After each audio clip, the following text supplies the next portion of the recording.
On 6th May 1980, the sun set for the leader of the Yoruba genre of music called Apala. He was stabbed on the head with a broken beer glass cup in a barroom brawl at Agoka, Abeokuta. Ayinla Omowura, the son of Yusuf Gbogbolu, the blacksmith, and Wuramotu Morenike, was finally killed by the scary Black Club of Death. Those were the opening words of the 5th chapter of the book, which spotlights the life of Ayinla Omowura, and that's our focus on the program today. Welcome to Book Splash on Splash FM 105.5 Ibadan, the program dedicated to talking about books and rubbing minds with writers and literary enthusiasts. I am Michael Olatunbosun, and I bid you welcome to the first in this two-part excursion to the world of Ayinla Omowura.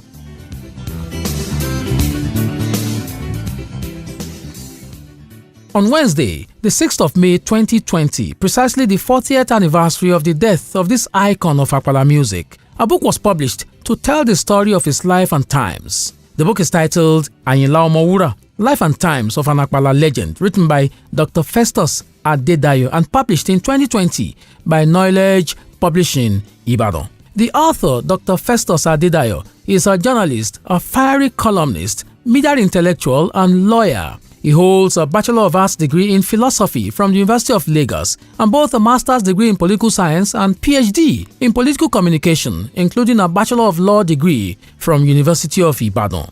Dr. Adedayo's journalism career spans over 20 years and includes stints as deputy editor, editorial page editor, and membership of editorial boards, both in print and broadcast media across the nation. In 2003, Dr. Adedayo was appointed as Special Assistant Public Policy Analysis and then promoted in 2004 as Special Advisor on Media to then Governor of Enugu State, Dr. Chimaroke Nnamani. He was also the Special Advisor on Media to Senator Abiola Ajimobi, former Governor of Oyo State, from 2011 to 2015. Dr. Adedayo is a communication and media consultant, speechwriter, and a syndicated columnist. The book, Ayinla Omowura, Life and Times of an Apala Legend, opens with the author's statement of intention. In the preface, the author comes clear as to why the book has been written by stating that his aim is to present the totality of the life of Ayinla Omowura, the good, the bad, and the ugly. The author also aims at presenting the character fault lines of Ayinla Omowura and to use his life as a lesson for upcoming celebrities, musicians, and those aiming for the top in life generally. Thus, the stage is set for the intriguing story of one of the iconic figures who graced the African music scene and took it by storm. In the first chapter of the book, fittingly titled Apala, Roots and Beginning, the author travels on the wings of history to dig out the early days of music in Africa. As a cerebral journalist with a keen sense of research, he calls to witness the many scholars and writers who have written copiously on African music and avers that music has always been the lifeblood of the typical African person. He writes here, and I quote, "The African is particularly a music-loving person. It can be said that his life is totally subsumed in music. He deploys music to help explain his current mood, his feelings and excitement. When he is sorrowful, music turns his sorrow, and when he is happy, he deploys music to project his exhilaration.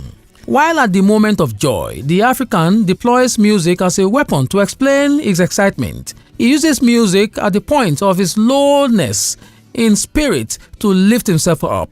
End of quote. That done, the author then delves into the historical, cultural, and social origin of music in Africa. The author greatly explores literature around the power of music in Africa as avenue to spread values and belief systems of society. So, it is believed that African music is indigenous to Africa and involves the language, customs, and values of society, and that pre-colonial Africa deployed popular music as a potent weapon deployed both for the education of society, transmission of values, and a dense object of singeing the flesh of political opponents. In this book, the author intricately plunges into the very controversial sea of debates about the nature of Apala music and its origins. The author states that Apala music is a product of social-religious context infused with a vocal accompaniment which is deeply rooted in Yoruba philosophy and poetry. The author then discusses in detail the uniqueness of the Apala brand. its religio-cultural and socio-political elements, as well as related genres prevalent in Africa and Yoruba land, including were, waka, etike, fuji, shakara, and so on. In the work, the reader is also treated to a sumptuous deconstruction of the geographical context of Apala, its exponents and clientele, and finally places Ayinla Omowura, his subject, within the crossfire of supremacy debates and timelines. You are listening to Book Splash on Splash FM 105.5 Ibadan, and the book on the table is Ayinla Omowura, Life and Times of an Apala Legend, written by Dr. Festus Adedayo. In this book, the author tells the story of the beginnings of Ayinla Omowura in Egbaland. He reports that Ayinla was born in the 1930s in Itoku, the Abeokuta province. In the chapter titled Ayinla's Rough Beginning, sitting on the cusp of 200 needles, we are introduced to the family into which Ayinla was born. We read that his father, Yusuf Amuda, also known as Bobolowo, was a blacksmith of the Emere clan. We learn that he was somewhat of a musician. We are also told that Ayinla's mother, Uramotu, engaged in music at an early stage of her life, where she was part of a traditional music group in Egbaland. So it is fitting to say that Ayinla Omowura was born into music. Relying on both primary and secondary sources, the author digs up the personality of Ayinla Omowura and what his formative years looked like. Thus, we read that, like many children born during his time, he lived his life like the flotsam and jetsam of society. He is reported to have been apprenticed to his father's blacksmith business and helped to hawk for his father on the streets of Ake. He had also acted as a political thug at some point and had also once been a driver of big trucks and articulated lorries. Waidi Ayinla Omowura was said to have lived a vagrant, undefined and uncharted life, even until he discovered his hidden singing talent. Many sources claimed, as the author reports, that he was very stubborn and often mixed with very bad boys like himself, who slept in the streets and found solace in drugs. One of the respondents in the work claimed that Ayinla was always participating in masquerade festivals, and you couldn't distance him from the vices that reigned in Egbaland at that time. In fact, he was known to have participated in all sorts of crude and violent acts with a gang of notorious boys who were highly feared and dreaded. In this book, we read that after some years of musical apprenticeship with some musicians, Waidi Ayinla's star literally sprang up like a volcano, and some contemporary Apala musicians had to abandon the stage for him. Quoting a certain Ajao, the author writes that Ayinla's star shone to the extent that the Abeokuta music circle began to abandon the older ones for Ayinla. He reports that Ayinla became a toast to the music scene because of his velveteen voice and electrifying dance steps with heavy doses of fetishism. This narrative about Ayinla's resort to fetish practices perpetually fueled speculations about his membership of cult groups, and the author states in the book that Ayinla's brazen and copious deployment of incantations, abuses and curses in all his songs, and the inexplicable confidence with which he challenged any competing musician who had the gumption to belittle him on the bandstand to prepare to take his hands off life's menu, as such a defiant musician was done with the mills of the world. These were sufficient premises for his fans to suppose that he belonged to cults. However, this book is not just about the dark side of Ayinla Omowura. While his meteoric rise in the musical firmament is maximally projected by the author, and the vagrant, violent, marijuana-laced, street-natured life is also given sufficient space, his soft side is also portrayed here. For instance, a family member who spoke to the author is quoted as saying that, I quote, Ayinla was a people's person. He had a collective spirit and could not survive without having a motley of crowd surrounding him. End of quote. It is reported that he found comfort in making young boys and girls in the neighborhood happy. The source concluded by saying that Ayinla was always being bothered discussing the book Ayinla Omowura, Life and Times of an Apala Legend, a biography written by Dr. Festus Adedayo. In this conversation, Dr. Adedayo speaks to me about why he wrote this book, especially what occasioned his interest in Ayinla Omowura. Why did you choose Ayinla Omowura as your subject for this book? Once again, thank you for bringing me to this program. Ayinla Omowura was a subject that was not popular for any writer to dwell on. First, I've always had passion for the music of Alhaji Ayinla Omowura. I started listening to him in the 70s while growing up. And my love for his music and his person, my quest to interrogate his existence, became manifest or more manifest when he was killed in 1980.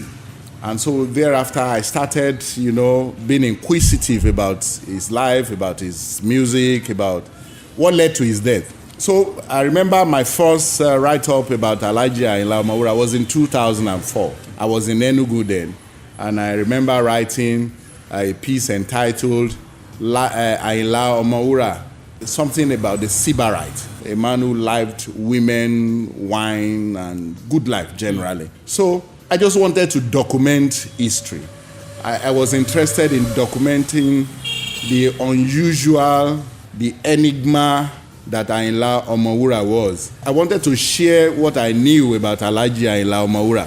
I wanted to share my understanding of the fact that his music was unusual. And to my pleasant surprise, I thought that I was going to start describing who Ayinla Omowura was to people. But the kind of interventions that I've been receiving so far gladden me. The interventions show me that this society is not a totally lost society.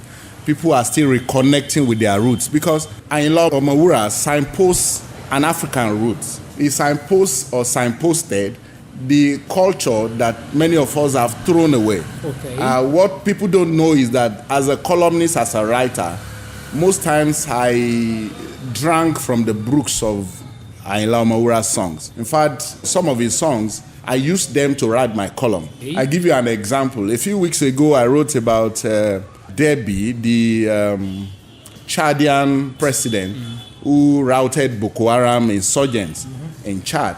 And I used a particular wise saying, so to speak, of Yoruba people. And I picked it from Ayinla Omowura's song. Ayinla Omowura had an issue. He had an issue with the police who accused him of stealing tires. And so his alibi was that he had gone to play pool. And in the process of playing pool, he changed his mind and decided he wasn't going to play that pool. And threw his ticket away. And threw the ticket away, on which he had already written his name.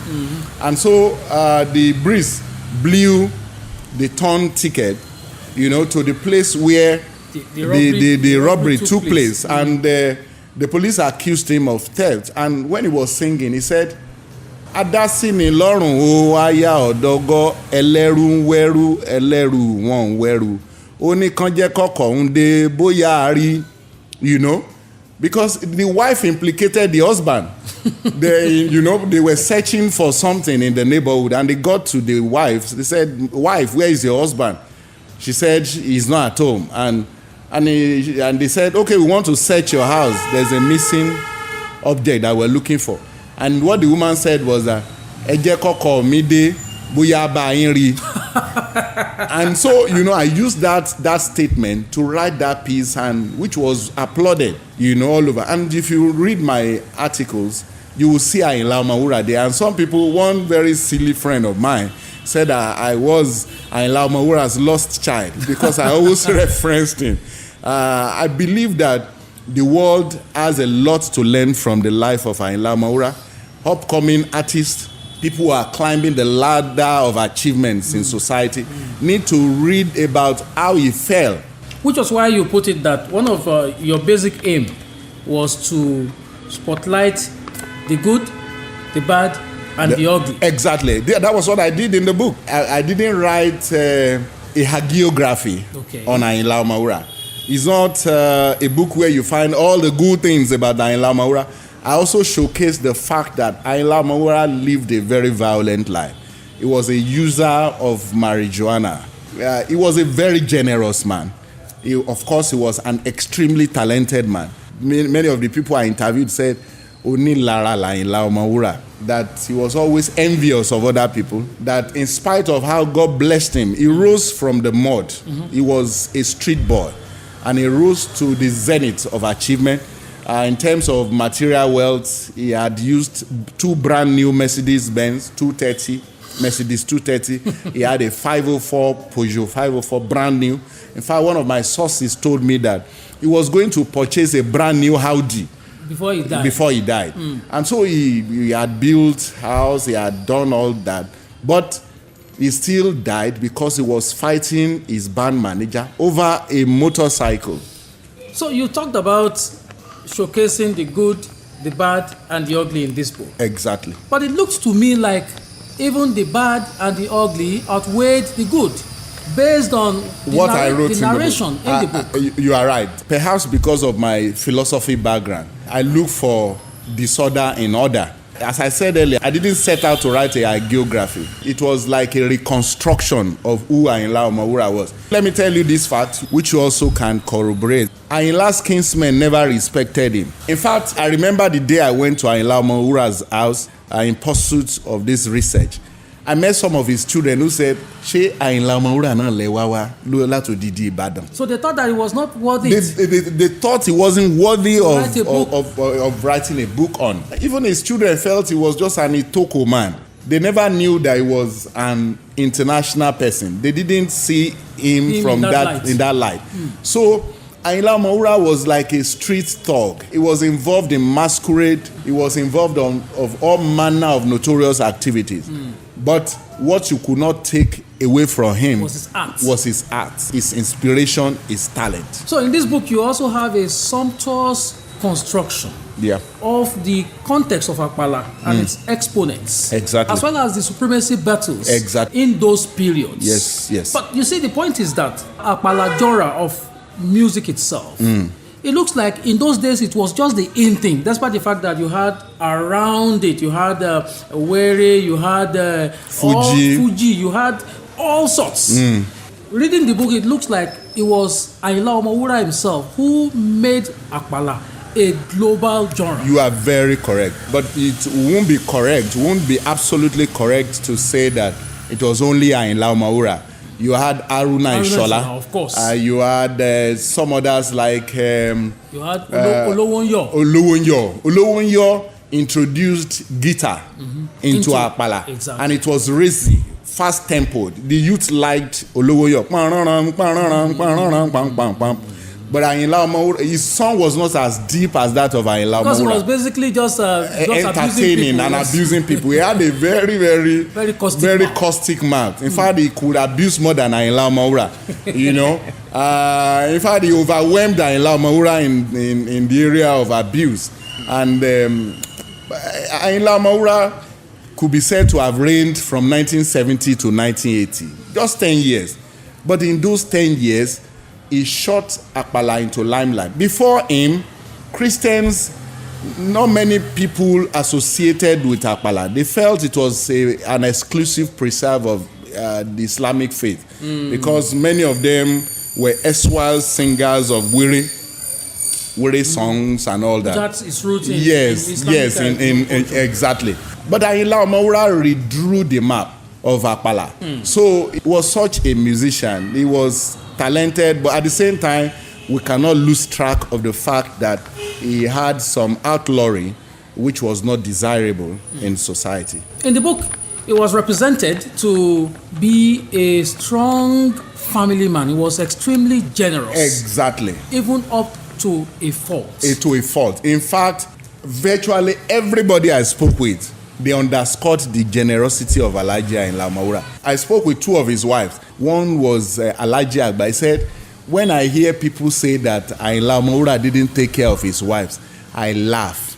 He said, because Ayinla Omowura took extremely care of his wives, that he was almost doting on his wives, because he knew how he snatched most of those wives, snatched many of them from beer parlors. In fact, one of his wives, Yagba, you must have read it in the book, the process, one metaphysical way that he got this woman. Met her at a beer parlor one day. I said, Yagba, Emiri, ma fair. When I asked the woman, she said, me find of fair Alhaji Ayinla Omowura. I can't tell you this was what I saw in him. He married me through metaphysical means, and if you go through the book, you see those the means through which he married her. Okay, the book is Ayinla Omowura, Life and Times of an Apala Legend. The author is here, Dr. Festus Adedayo. I want to talk about you for a moment. Okay. You are a philosopher, you are a journalist, you are a columnist, you are a lawyer, you are an essayist. Thank you very much. And a lot of other things. Thank you very much. For someone as educated and as deep as this, a lot of people will say, why Apala? should Apala be a subject that you spend so much time to work on, and particularly your subject, I mean your character, Ayinla Omowura. Why should it fascinate you when even in contemporaries at that time you had Barrister, you had Kollington, you had all these other ones that would naturally have some appeal as well. Exactly. As Ayinla Omowura. What was this attachment? Pull. Yeah, what was the pull? You see, academic researches know no bounds. In fact, in the course of my research into Ayinla Omowura, I found out that many people have written so many journal articles about Ayinla Omowura. They have written chapters in books on Ayinla Omowura. People are doing their PhDs on Ayinla Omowura. Yes. In fact, I tell you, a few days ago, one guy from Abeokuta called me and said that he would want to have a copy of my book so that he could use it to populate his literature. He's researching on Ayinla Omowura for his PhD. So Ayinla Omowura, shorn of his outlawry, was and is a resource material to anybody who wants to research into culture, who wants to research into language, and who wants to research into music. There's no way you talk about the Nigerian post-colony of 1970 to 1980, the immediate post-colony, without you making reference to Alhaji Ayinla Omowura. His music stood out. In his music, as I said earlier, you see philosophy, you see culture, you see language. And so if you can find those in such a musician, people have done researches into Fela Anikulapo Kuti. Yes. He was also an outlaw of some kind because he was a non-conformist. Ayinla Omowura was also a non-conformist. And I think that non-conformism was one of the things that pulled me into Ayinla Omowura. I wasn't really bothered about whether I would sell the book or not. I was bothered about treading a virgin land, a land that not many people had trodden, and I wanted to showcase what I saw, what I encountered in the process of the research. That was part one of my conversation with Dr. Festus Adedayo, author of the book Ayinla Omowura, Life and Times of an Apala Legend. I hope you liked the interview as well as this edition of the program. If you did, then let's meet up for the concluding edition same time next Saturday on Book Splash on Splash FM 105.5 Ibadan. I thank you for listening. And thanks to my sound manager, Victor Daudu, for a job well done. In case you have any comment or query, please send me a text message 0805 699 8676 or email Olatunbosun at splashfm1055.com. You can follow me on Twitter at Mike Tumbosun. I am Michael Olatunbosun. I urge you to read the book today.